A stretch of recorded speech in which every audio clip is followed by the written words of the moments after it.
Nah ini dia mantap. Alhamdulillah. Seketika fans Garuda dibuat full senyum. Jelang Piala Asia U20 2025, pelatih Timnas U20 Indra Syafri akui sudah kantongi kekuatan 3 calon lawan Timnas Indonesia di grup C. Kalau begini, Garuda dipastikan menyala. Akhirnya terungkap. Dibocorkan langsung oleh Indra Syafri. Ternyata ini alasan kenapa Arhan Kakak dicoret dari skuad Timnas Indonesia di Piala Asia U20 2025. Alasannya asli bikin kaget. Sudah tak cocok dengan skema pelatih, bek Timnas Indonesia Sandy Walsh berpotensi ditendang klub Belgia, ini faktanya. Sudah dipuji 3 agen ternama Eropa, Hamdan Hamedan ungkap ada satu pemain Timnas Indonesia yang sangat ingin abroad ke Eropa. Kira-kira siapa ya sosoknya? Ini kuncinya. Jika ingin lolos ke Piala Dunia 2026, inilah PR penting yang harus diperbaiki para pemain Timnas Indonesia. Apa itu? Simak videonya, admin kira kalian juga akan setuju. Sebelum dipecat dari Timnas Indonesia, Shin Taeyong pernah minta PSSI untuk naturalisasi bomber yang mirip Arjen Robben namun menolak. Kira-kira di era Kluivert, akankah rencana tersebut akan berhasil? Simak analisis mendalamnya. Bak langit dan bumi. Adu harga pasaran Martin Paes versus kiper Bahrain Ebrahim Lutfalla. Siapa yang paling mahal? Dibocorkan langsung oleh Kurniawan Dwi Yulianto. Ada Bima Sakti. Inilah 2 kandidat lain asisten pelatih Timnas Indonesia yang diinterview Patrick Kluivert. Kira-kira satu lagi siapa ya? Simak ulasan lengkapnya ya guys. Berikut informasi terlengkapnya. Tapi sebelum itu jangan lupa subscribe agar kalian tidak ketinggalan informasi terbaru seputar Timnas Indonesia setiap harinya.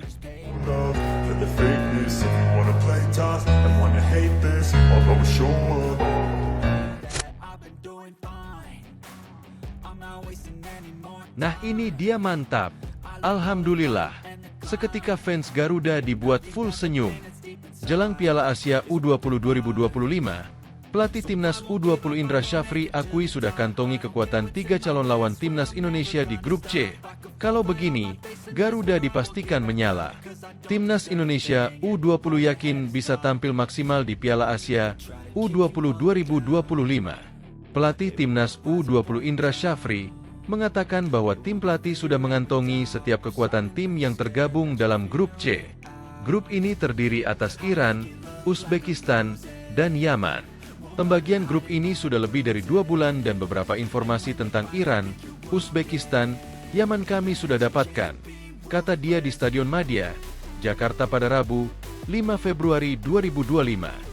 Ia mengatakan bahwa jajaran pelatih dan para pemain juga tak hanya harus piawai untuk merancang rencana permainan, tapi juga harus piawai merancang strategi menghadapi padatnya jadwal turnamen. Hal ini yang kami setiap hari melakukan simulasi-simulasi dengan tim pelatih dan juga supporting dari tim official lainnya. Apa hal yang perlu kami lakukan? Ujar Indra. Ia menekankan kepada para pemain pentingnya menyamaratakan ketiga tim lawan di grup C sebab, kata dia, tak ada tim yang dianggap lebih kuat atau lebih lemah di turnamen. Ketiga tim lawan sangat penting untuk dihadapi. Pengalaman kami di event Piala Asia 2018 itu, kemenangan awal itu sangat penting, ujarnya. Indra mengakui bahwa persiapan Piala Asia U20 2025 sudah matang. Apalagi, para pemain sudah turun pada laga uji coba di Mandiri U20 Caleng S di Sidoarjo. Ia menyimpulkan bahwa kualitas 28 pemain yang dirampingkan menjadi 23 pemain untuk Piala Asia U20 2025 semua pemain diberikan kesempatan sehingga mendapatkan pengalaman berharga dengan kualitas permainan level Asia. Saya lebih tertarik melihat Suriah, mungkin mendekati kualitas-kualitas tim di Piala Asia nanti. Sampai kemarin semua pemain fit, cuma ada Welber sedikit masalah di pinggul. Tetapi hari ini setelah kami di Medical Sport Center 3 hari berturut-turut terapi, hampir semua pemain siap, ujarnya. Sebelumnya, juru taktik asal Sumatera Barat itu juga optimis mampu meraih hasil terbaik Piala Asia U20 2025 setelah menetapkan 23 pemain untuk berlaga pada 13 Februari hingga 1 Maret di Shenzhen, China. Semoga 23 pemain ini mampu memberikan kemampuan maksimal dan menjadi jawaban bagi harapan seluruh masyarakat Indonesia. Kami optimis dapat meraih hasil terbaik di Piala Asia U20 2025, kata Indra. Pada pemilihan pemain, terdapat 3 nama pemain debutan yang mengisi skuad Garuda Muda.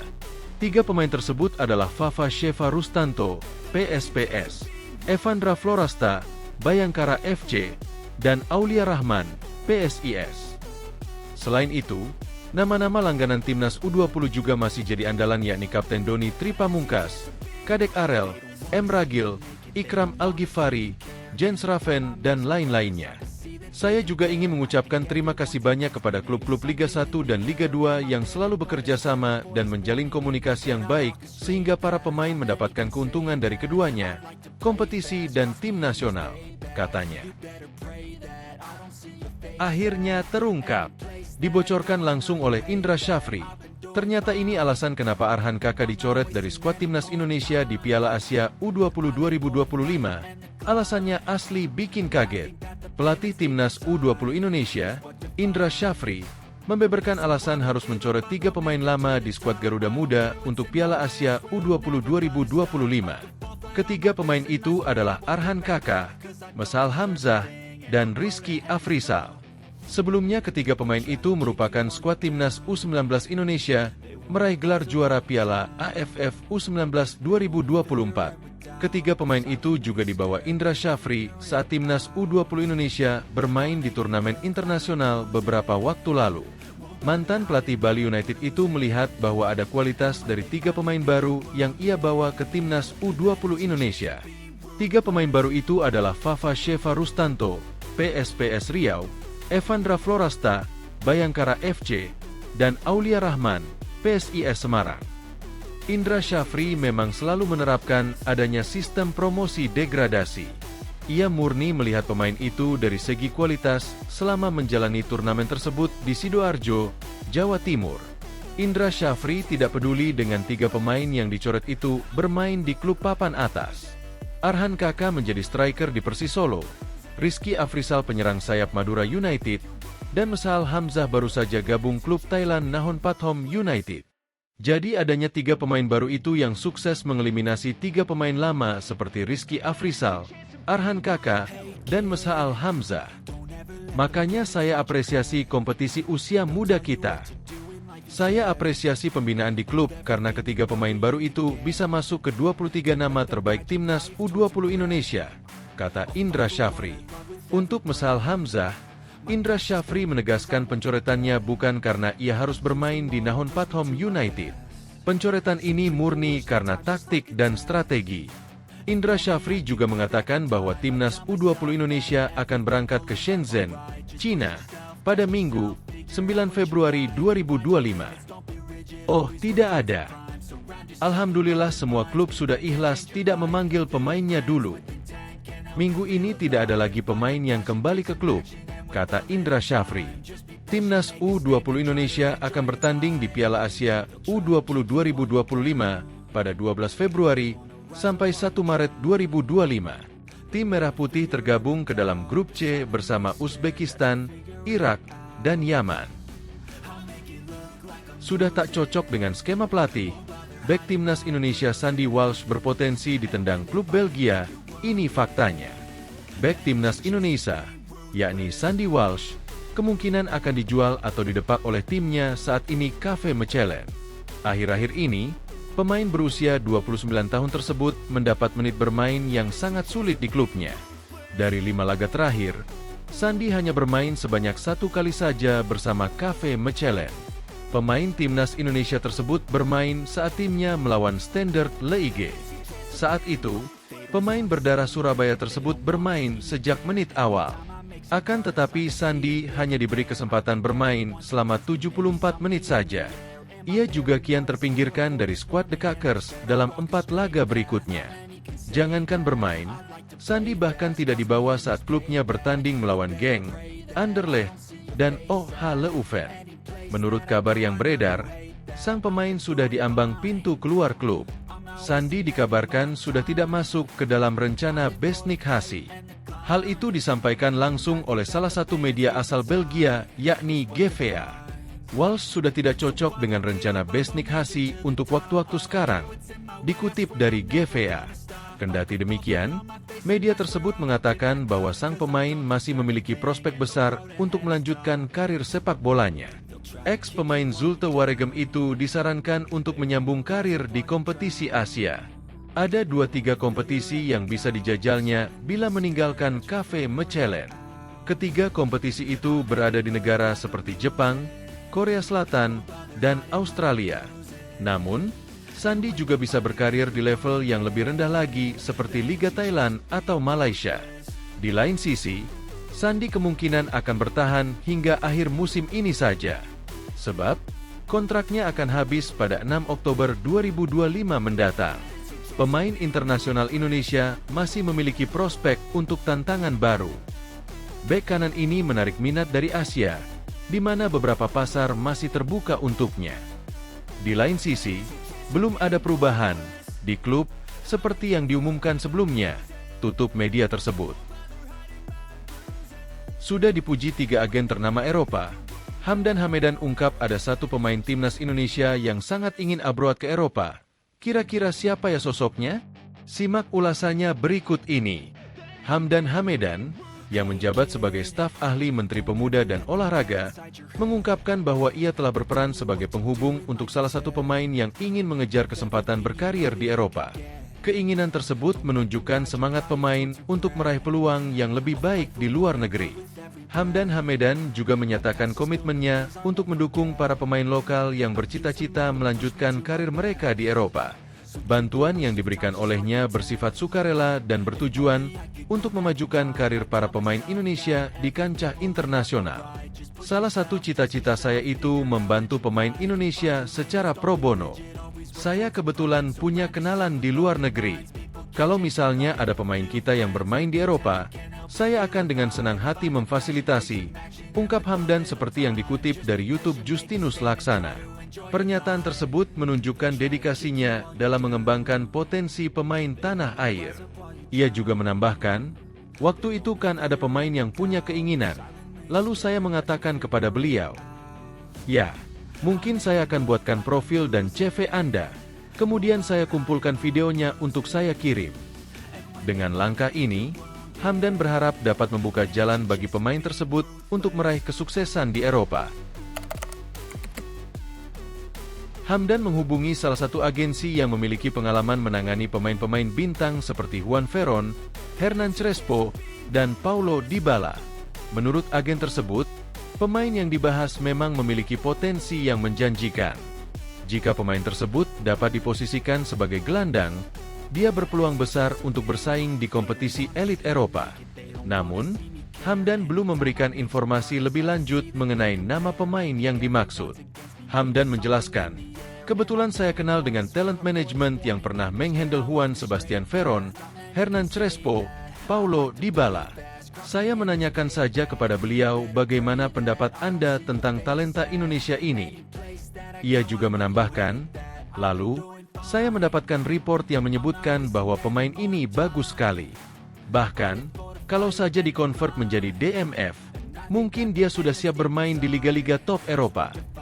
Dengan demikian, ada harapan besar bagi pemain tersebut untuk berkembang lebih lanjut di kancah sepak bola Eropa. Hamdan telah memberikan informasi kepada pemain mengenai penilaian yang diterima dari agensi.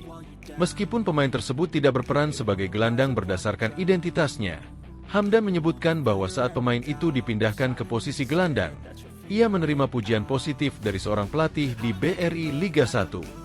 Hamdan menjelaskan, saya lebih ke aspek diagnostik saja. Lihat apa adanya, sampaikan apa adanya. Kemudian, responsnya sangat positif. Bahkan, saya sebetulnya sangat kaget juga karena ini penilaian orang. Ia juga menambahkan, setelah itu, saya melihat postingan dari pelatih yang memuji pemain tersebut, yang katanya bagus sekali ketika bermain di tengah, ungkap mantan Direktur Eksekutif Indonesian Diaspora Network tersebut. Hamdan menekankan bahwa ia tidak ingin terlibat lebih jauh dalam proses transfer pemain. Ia hanya berperan dalam memberikan analisis mengenai kemampuan sang pemain. Ia mengungkapkan bahwa 3 agen ternama di Eropa telah mengakui bahwa pemain tersebut memiliki kualitas yang mumpuni. Saya tidak ingin terlibat dalam transfer. Saya hanya menjanjikan bahwa saya akan memberikan profil Anda untuk dievaluasi. Nah, makanya kita serahkan saja kepada ahlinya untuk melakukan evaluasi, tuturnya.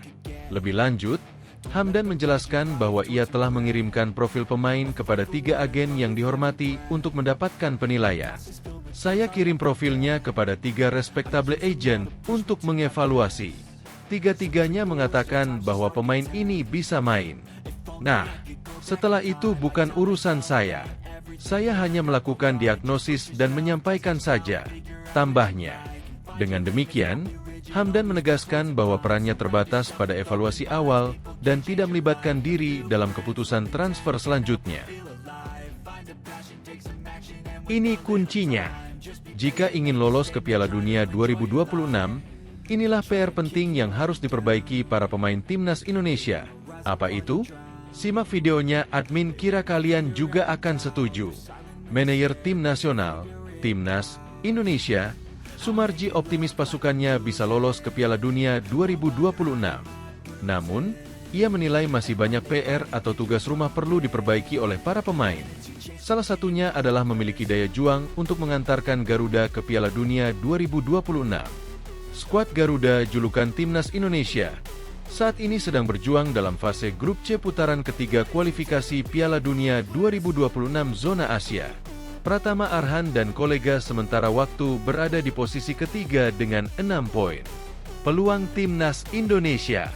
Melihat kondisi itu, Timnas Indonesia memiliki kans yang besar untuk lolos ke Piala Dunia 2026. Baik lolos langsung via finish 2 besar, sampai lolos via babak keempat dengan menempati posisi ketiga dan keempat di grup C. Sumarji pun optimis Timnas Indonesia punya peluang lolos ke Piala Dunia 2026. Jadi, kesempatan itu akan dimaksimalkan oleh skuad Garuda agar mencatatkan sejarah lolos ke pesta sepak bola dunia via kualifikasi. Tentunya Sumarji mengharapkan adanya daya juang dari para pemain. Dengan semangat yang tinggi, maka Sumarji percaya hasil terbaik bakal diraih. Dalam waktu dekat ini yang kita utamakan itu adalah bagaimana supaya timnas senior di kualifikasi ini betul-betul mempunyai daya juang yang lebih bagus, kata Sumarji di Jakarta, Senin, 3 Februari 2025. Senang Ula Romeni segera perkuat timnas Indonesia. Sumarji menyambut baik Ula Romeni yang akan segera menambah kekuatan timnas Indonesia. Dia menilai kualitas pemain itu dibutuhkan oleh timnya untuk menambah kekuatan dalam babak kualifikasi. Ya pasti dong, mempunyai kualitas tambahan yang lebih bagus dan tentunya kita bisa mendapatkan poin lah di setiap pertandingan, katanya. Ula Romeni sedang menjalani proses naturalisasi. Proses naturalisasi pemain itu ditargetkan akan rampung sepenuhnya pada Maret 2025. Pada Maret, tim asuhan Patrick Kluivert akan melanjutkan perjalanan dalam babak kualifikasi. Timnas Indonesia akan melawan Australia 23 dan Bahrain 25-3. Sebelum dipecat dari Timnas Indonesia, Shin Tae-yong pernah minta PSSI untuk naturalisasi bomber yang mirip Arjen Robben namun menolak. Kira-kira di era Kluivert, akankah rencana tersebut akan berhasil? Simak analisis mendalamnya.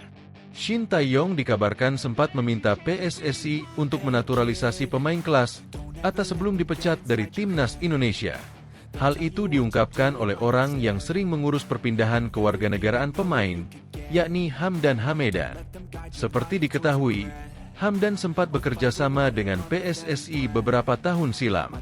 Ia menjalin kerjasama dengan induk sepak bola Indonesia tersebut pada era Muhammad Iriawan. Hamdan diminta untuk mencari data para pemain keturunan Indonesia yang berada di seluruh dunia. Baru-baru ini, dirinya mengungkapkan soal pekerjaan terdahulunya tersebut di kanal YouTube Justinus Laksana. Dalam acara wawancara tersebut, ia mengatakan bahwa pada 2021 lalu dirinya mendapat tugas membantu timnas U20 Indonesia. Seperti diketahui, pada masa itu Garuda Nusantara ditangani oleh Shin Tae-yong.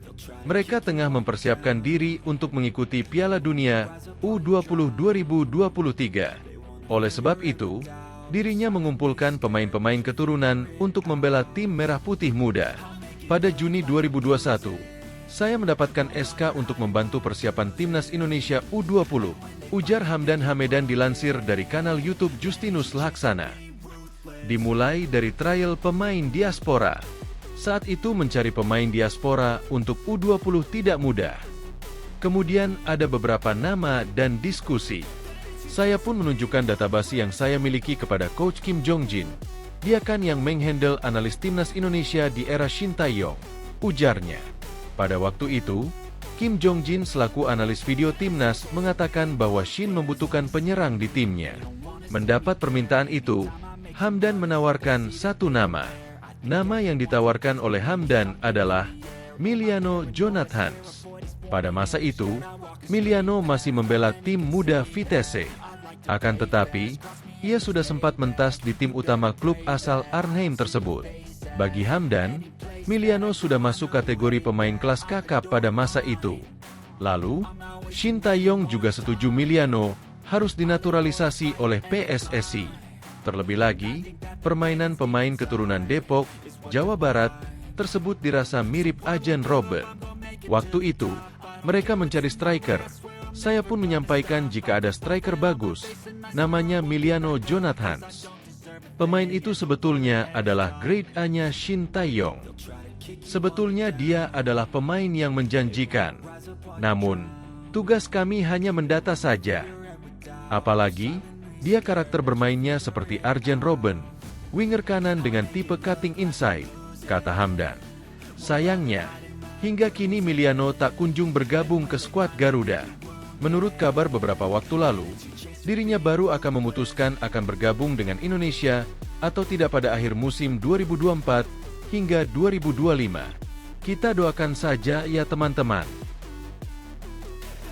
Bak langit dan bumi. Adu harga pasaran Martin Paes versus kiper Bahrain Ebrahim Lutfallah. Siapa yang paling mahal? Adu harga pasaran Martin Paes versus kiper Bahrain Ebrahim Lutfallah menarik diulas. Sebab, harganya ternyata jomplang. Sosok Martin Paes dan Ebrahim Lutfallah sendiri ramai disorot seiring Timnas Indonesia dan Bahrain akan saling berhadapan lagi dalam waktu dekat. Pertemuan itu akan terjadi pada 25 Maret 2025, dalam lanjutan grup C babak ketiga kualifikasi Piala Dunia 2026 zona Asia. Jika Timnas Indonesia berhasil menaklukkan Bahrain, pintu menuju Piala Dunia 2026 semakin terbuka. Namun, Timnas Bahrain bukanlah lawan yang mudah bagi skuad Garuda. Sebab, Bahrain punya sederet pemain berkualitas. Salah satunya sang kiper tangguh, Ebrahim Lutfallah. Ebrahim Lutfallah sendiri telah mencatatkan 18 pertandingan dengan 21 gol kemasukan dan 8 clean sheet.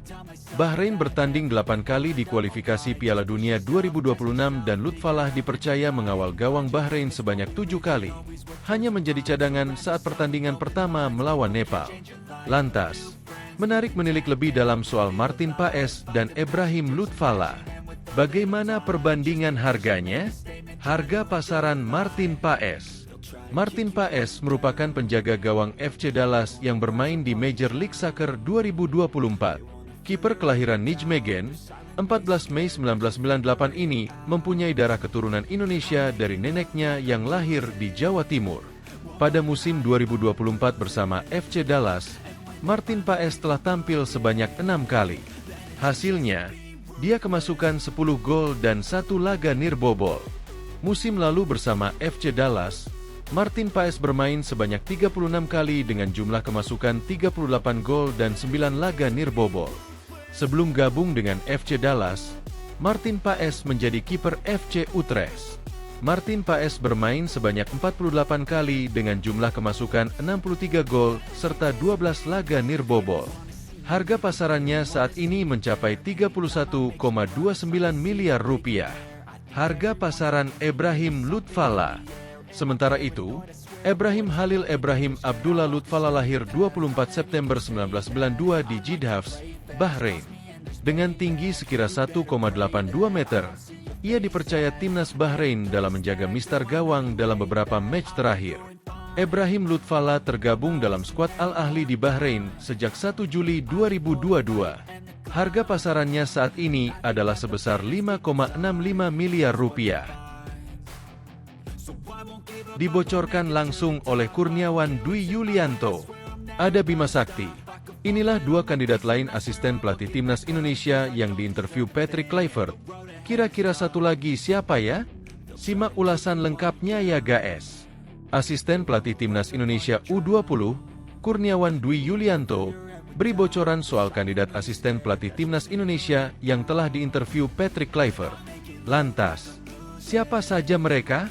Seperti diketahui, PSSI telah menyodorkan setidaknya 10 nama pelatih lokal yang nantinya akan dipilih Kluivert untuk masuk jajaran tim kepelatihannya. Dari nama-nama yang ada, hanya 2 pelatih saja yang akan dipilih. Beri bocoran. Patrick Kluivert melakukan interview langsung pada nama-nama pelatih lokal yang ada. Nantinya, legenda sepak bola Belanda itu juga yang akan memilih langsung 2 nama pelatih lokal tersebut. Nama yang sudah mencuat publik, ada nama Zulkifli Syukur dan Kurniawan. Kurniawan pun tidak menampik sudah menjalani interview langsung dengan Kluivert. Di sisi lain, ex-pemain timnas Indonesia itu mengungkap nama kandidat lainnya. Di antaranya, ada Bima Sakti dan Eko Purgianto. Saya terima undangannya satu-satu tuh. Saya tahunya Zulkifli di media sosial. Terus ada Bima, Sakti, ada Eko, Purgianto, juga, ucap Kurniawan kepada wartawan di Stadion Madia, Rabu 5 Februari 2025. Bima dan Eko saat ini menjadi asisten pelatih di Timnas Indonesia U20, sama seperti Kurniawan. Pelatih berusia 48 tahun itu mengaku tidak paham apakah status mereka di skuad Garuda Nusantara akan memiliki kelebihan untuk masuk ke Timnas Indonesia arahan Kluivert. Keputusan di tangan Patrick Kluivert. Pasalnya, semua keputusan ada di tangan Kluivert. Satu hal yang pasti, Kurniawan bakal mendukung penuh siapa sosok pelatih lokal yang terpilih untuk menjadi asisten di skuad senior Timnas Indonesia. Saya kurang paham untuk itunya, tapi kemarin kita dipanggil untuk interview, dan ya kita tidak tahulah, karena yang memilih dari mereka semua kan. Tapi intinya siapa yang terpilih kita akan support sepenuhnya. Pungkas Kurniawan.